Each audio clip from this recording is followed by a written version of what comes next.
হালকা বৃষ্টি হচ্ছে, তার মাঝে বেরিয়ে পড়লাম একটা কাস্টমারের ফোন আনতে।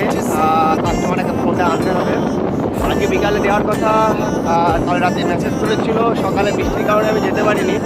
চলো এখন যাই, ফোনটা নিয়ে আসি, তারপর রেডি করে আবার বিকালের দিকে যাবো তাকে দিতে। বৃষ্টি ভেজা সকাল দেখতে পাবে, সুন্দর লাগছে। আমাকে এই ফোনটার জন্য ডেকেছিল, কিন্তু তার সাথে আর একটা স্যামসাংয়ের ফোন দেয়। তো চলো দুটোই রেডি করে কাস্টমারকে দিয়ে আসা যাক। দোকান বন্ধ করার পর এখন আমি যাচ্ছি কাস্টমারের ফোন ডেলিভারি দিতে স্বর্ণখালিতে। তো চলো যাওয়া যাক।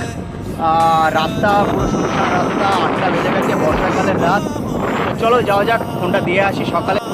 তো দেখতে পাবে অন্ধকার রাত, রাত তো অন্ধকারই হয়, আজকে একটু অন্যরকম অন্ধকার। তো চলো যাই, ফোনটা ডেলিভারি দিয়ে আসি। কথা দিয়েছি, কথা রাখতেই হবে।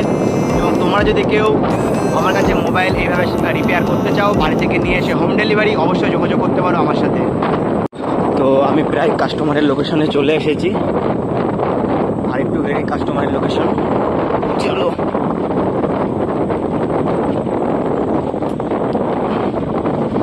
অন্য সময় সকালের দিকে যাই, আজকে রাতে এসেছি। যখন আমি ওখানে পৌঁছাই তখন বৃষ্টি শুরু হয়ে যায়। তারপর কাস্টমারকে ফোনটা দিয়ে ওখান থেকে আমি রিটার্ন চলে আসি। আর কাস্টমার তো খুব খুশি। ভেবেছিলাম কাস্টমারের ভিডিও করব, কিন্তু সেটা সম্ভব হয়নি। তো সবাই ক্যামেরার সামনে আসতে চায় না, তাই ওকে ফোনটা দিই এবং টাকাটা ফোনপে দিয়ে দেয়। তারপর ওখান থেকে আমি ব্যাক চলে আসি বাড়িতে। আপনারাও যদি এইভাবে মোবাইল রিপেয়ার করতে চান আমার কাছে, তাহলে অবশ্যই যোগাযোগ করবেন পাল মোবাইল ঘর, দীপক পালের সাথে।